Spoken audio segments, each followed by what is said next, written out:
नमस्कार। देश और दुनिया की तमाम फटाफट खबरों में आपका स्वागत है। खबरों के लिए आपसे निवेदन कि यदि आपने हमारे चैनल को सब्सक्राइब नहीं किया तो कृपया करके आपके अपने चैनल को सब्सक्राइब कर लें। आप सब्सक्राइब करते हैं तो हमें हिम्मत होती है सही और सच्ची खबरें आप तक पहुंचाने की, वरना मीडिया में किस तरह की खबरें आपको पेश की जाती है यह आप भली भांति जानते हैं। मीडिया में आपको कहीं पर भी राहुल गांधी का ये बयान नहीं दिखाया होगा कि ये इंडिया है, नॉर्थ कोरिया नहीं। राहुल गांधी ने ऐसा क्यों कहा कि ये इंडिया है, नॉर्थ कोरिया नहीं। वहीं किसी भी प्रकार की आप कोई खबर देखें तो उसको क्रॉस चेक अवश्य कीजिए कि वह कैसी खबर है, झूठी खबर तो नहीं, क्योंकि मीडिया अब आपको कोई सी भी खबर दिखा सकता है और उसके पक्ष में जबरदस्त तरीके के कुतर्क भी रख सकता है। तो क्या है आज की बड़ी खबर? नेता विपक्ष और कांग्रेस सांसद राहुल गांधी ने आज यूथ कांग्रेस मेंबर्स के खिलाफ एक्शन पर राहुल ने पीएम मोदी की आलोचना की। उन्होंने कहा कि पीएम मोदी की सरकार और नॉर्थ कोरिया के तानाशाही शासन एक जैसा है। यह इंडिया है, नॉर्थ कोरिया नहीं। राहुल ने कहा शांतिपूर्ण प्रोटेस्ट डेमोक्रेसी की आत्मा है, ये कोई अपराध नहीं है। उन्होंने पूछा जब आदिवासी अपने जल जंगल जमीन के हक के लिए खड़े हुए तो उन पर भी शक की नजर डाली गई। यह कैसा लोकतंत्र है जहां पीएम सवालों से डरते हैं, जहां असहमति को कुचलना शासन का स्वभाव बनता जा रहा है।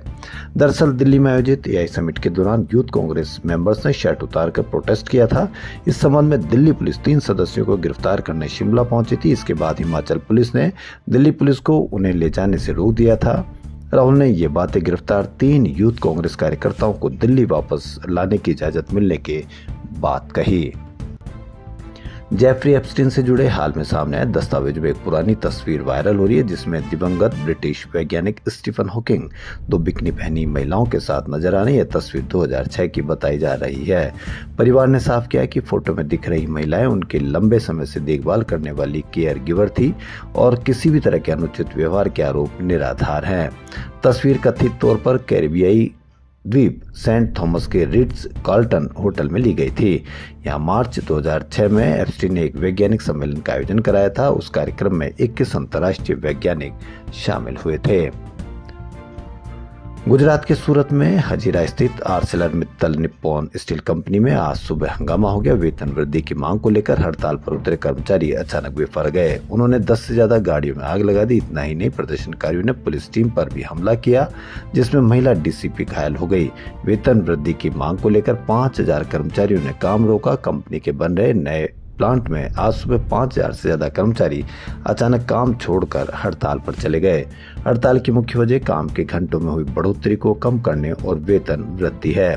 शुरुआत में हड़ताल शांति से हो रही थी, लेकिन अचानक कुछ कर्मचारियों ने हिंसक प्रदर्शन शुरू कर दिया। काम के घंटे अचानक बढ़ोतरी उनमें कैसे हुई, इस पर भी आप अवश्य कमेंट करके बताएं। विरोश ये वो नाम है जो इन दिनों सोशल मीडिया पर छाया। 2 साउथ सुपरस्टार्स की लव स्टोरी ने इस नाम के जरिए फैंस के दिलों में रोमांटिक पहचान बना ली है। लाइंगर फेम विजय देवरकोंडा और रश्मिका मंदाना के रिश्ते से जुड़ी अफवाहों पर विराम लग गया जब दोनों की शादी की खबरें सामने आने लगी। अब ये जोड़ी फिल्मी केमिस्ट्री से आगे बढ़ते हुए शादी के बंधन में बंधने जा रही है। इस ऐतिहासिक पल का पूरा इंतजार बॉलीवुड से लेकर टॉलीवुड फैंस को बेसब्री से है। विजय देवरकोंडा और रश्मिका मंदाना की शादी उदयपुर के एक शानदार वेन्यू आईटीसी मेमेंटोस उदयपुर में होने वाली शादी में शामिल होने के लिए कपल उदयपुर पहुंच चुके हैं। उदयपुर को भारत का लोकप्रिय डेस्टिनेशन वेडिंग हब माना जाता है, खासकर शाही और हाई प्रोफाइल शादी समारोह के लिए। यहाँ पहले भी कई नामी सितारों और ग्रैंड वेडिंग इवेंट्स का आयोजन हो चुका है। राजस्थान के नागौर जिले से एक बेहद दर्दनाक मामला सामने आया। यहाँ एक प्राइवेट स्कूल में खेलते खेलते 9 वर्षीय छात्रा दिव्या की अचानक हार्ट अटैक से मौत हो गई। घटना उस समय हुई जब बच्ची स्कूल परिसर में अन्य बच्चों के साथ खेल रही थी। अचानक वह लड़खड़ाकर जमीन पर गिर पड़ी। स्कूल स्टाफ उसे तुरंत अस्पताल लेकर पहुंचा, लेकिन डॉक्टरों ने उसे मृत घोषित कर दिया। बताया जा रहा है कि कुछ ही महीने पहले दिव्या के बड़े भाई की भी इसी तरह अचानक तबीयत बिगड़ने से मौत हुई थी। परिवार पहले सदमे से उबरा भी नहीं था कि अब दिव्या की यूं मौत ने परिजनों को बहुत बड़ा आघात लगा दिया है। नागरिक उड्डयन महानिदेशालय ने आज हवाई यात्रा के टिकट रिफंड और कैंसिल करने से जुड़े नियमों में बदलाव किया है। नए नियमों के अनुसार अब टिकट बुक करने के 48 घंटे के भीतर कैंसिल या बदलाव करने पर एक्स्ट्रा चार्ज नहीं लगेगा, यानी टिकट पूरा अमाउंट रिफंड किया जाएगा। ये फैसला यात्रियों की बढ़ती शिकायतों और हाल ही में इंडिगो की उड़ानों में हुई दिक्कतों के बाद लिया गया है।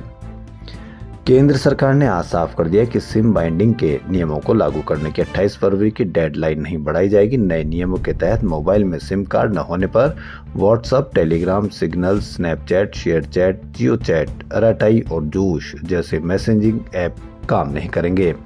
कंप्यूटर पर लॉगिंग व्हाट्सएप भी 6 घंटे में लॉग आउट हो जाएगा। सरकार का दावा है कि इससे साइबर धोखेबाजों का पता लगाने में मदद मिलेगी।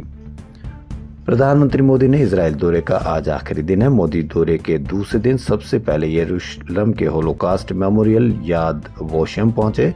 यहां उन्होंने हिटलर के नाजी शासन में मारे गए 60 लाख यहूदियों को श्रद्धांजलि दी। पीएम मोदी और इजरायली पीएम नेतन्याहू ने द्विपक्षीय मीटिंग के बाद ज्वाइंट प्रेस कॉन्फ्रेंस की।